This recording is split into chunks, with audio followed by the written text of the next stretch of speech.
Multi level marketing antara harapan dan kenyataan. Benarkah multi level marketing adalah jualan door to door atau sales? Multi level marketing adalah bisnis yang tidak bergengsi. Multi level marketing hanya menguntungkan orang-orang yang pertama gabung, yang bergabung belakangan pasti rugi. Multi level marketing adalah bisnis yang menipu. Benarkah demikian? Banyak pertanyaan mungkin yang Anda terima selama ini kan? Apaan MLM? MLM itu kan bisnis penipuan. Betul nggak? Anda bisa jawab? Nggak bisa bang, paling gue cuma bisa ngotot. Bukan, enak aja lo, bukan. Kenapa bukan? Nggak tahu, pokoknya bukan. MLM itu kan bisnis yang nggak jelas. Siapa bilang jelas? Enggak jelas, nggak jelas, enggak jelas, jambak-jambakan. Kasih tahu dia.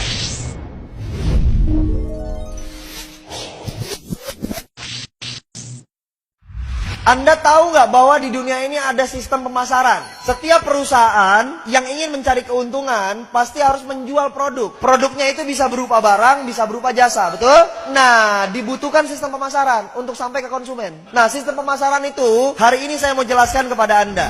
Oke, saya mau kasih tahu sama teman-teman. Di dalam dunia bisnis, ini dibagi menjadi beberapa jenis. Yang pertama adalah bisnis konvensional. Yang kedua adalah bisnis multi-level marketing. Yang ketiga adalah bisnis money game. Nah, supaya kita nggak terjebak, saya mau bahas dulu yang pertama di money game. Anda tahu money game itu apa? Artinya, money, uang, game, permainan, berarti permainan uang. Banyak nggak yang nembak Anda? Ini money game ya? Jangan-jangan ini bisnis putar-putar uang orang, betul? Anda harus kasih tahu, Anda harus sadar. Kita harus tahu bahwa money game itu punya karakteristik, punya identifikasi. Yang pertama, money game yang pertama, sudah pasti tidak ada produk. Tidak ada produknya. Jadi kalau perusahaan ada yang nawarin tanpa produk, pasti money game. Perlu nggak dicari tahu lagi lebih dalam? Nggak perlu, tinggal. Paham? Ada produknya nggak? Nggak ada, sudah.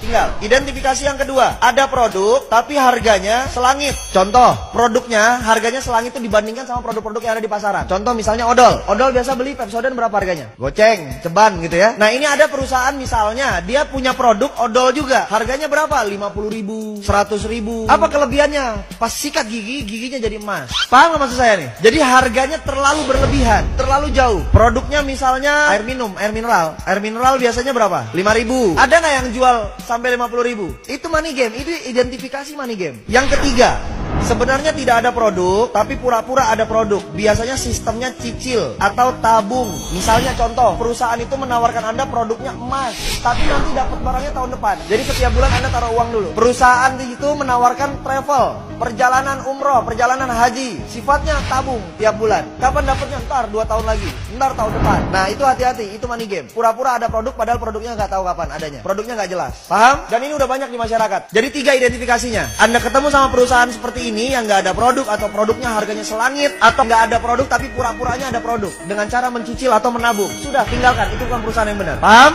Oke. Kemudian konvensional, ini yang terjadi di sekitar kita. Pasti ada warung atau toko di sekitar Anda, betul ya? Nah, konvensional ini sistemnya begini. Semua perusahaan, tadi saya bilang, semua perusahaan pasti sifatnya melakukan penjualan, betul? Yang dijual apa? Produk. Nah, barang tersebut pasti diproduksi dulu kan? Di mana? Pabrik. Dari pabrik, apakah langsung ke konsumen? Tidak. Dia lari dulu ke distributor besar. Dari distributor besar, dia lari lagi ke distributor kecil. Dari distributor kecil, dia lari lagi ke agen-agen. Dari agen, dia lari lagi ke warung-warung atau toko. Dari warung-warung, baru dia lari lagi ke konsumen.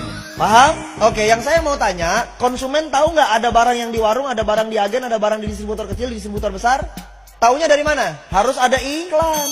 Bayar nggak iklan? Mahal nggak bayar iklan? Mahal, betul? Terus, dari pabrik ke distributor besar, ada nggak biaya distribusinya? Ada biaya pengiriman? Ditambah harganya? Contoh misalnya, ini harganya 2.000 dari sini, 2.000 perak. Sampai ke distributor besar, dari distributor ke distributor kecil, harganya tetap 2.000 atau berubah? Berubah jadi 4.000, betul? Dari ini ke sini, dari distributor kecil ke agen, berubah lagi jadi 6.000, 8.000 misalnya, betul? Dari agen ke warung, sudah nyampe angka 12.000. Dari agen ke warung, dari warung ke konsumen, harganya jadi 20.000.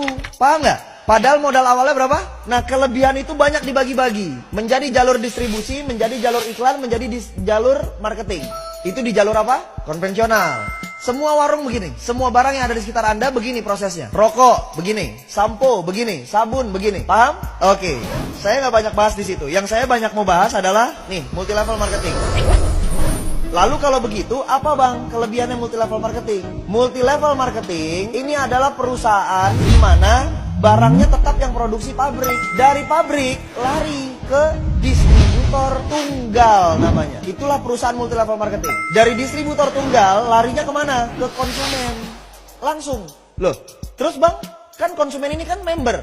Ya, dia member. Terus member biasanya tugasnya ngapain? Cerita, betul? Akhirnya ada orang yang gabung sama dia, betul ya? Berarti si konsumen ini bisa menciptakan konsumen yang lain ya? Artinya apa? Konsumen ini otomatis garis miring marketing. Berarti konsumen ini garis miring bintang iklan. Berarti konsumen ini garis miring apa? Distributor. Paham? Dari sini konsumen menciptakan konsumen lagi, menciptakan konsumen lagi. Harganya dari pabrik ke distributor tunggal, dari distributor tunggal ke konsumen, ke sini sama semua nggak? Sama.